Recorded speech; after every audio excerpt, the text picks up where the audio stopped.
Hello everyone, in this video if you are looking for how to type French franc sign in Word document, then how you can do that.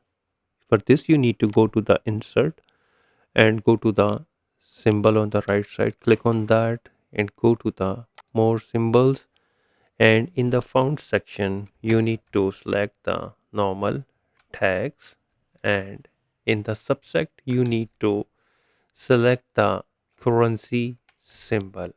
And now here you need to find it, and here it is, the French franc symbol, and click OK and close it. And here it is. In the second method, you need to type 20A3 and press the Alt X altogether, and here it is. Another method is that hold the Alt key and on the numeric side keypad you need to press 8 3 double 5 and release the Alt key, and here it is. So with these three methods you can easily type French franc sign in MS Word document. If you think this video is helpful, please support my channel. Thanks for watching.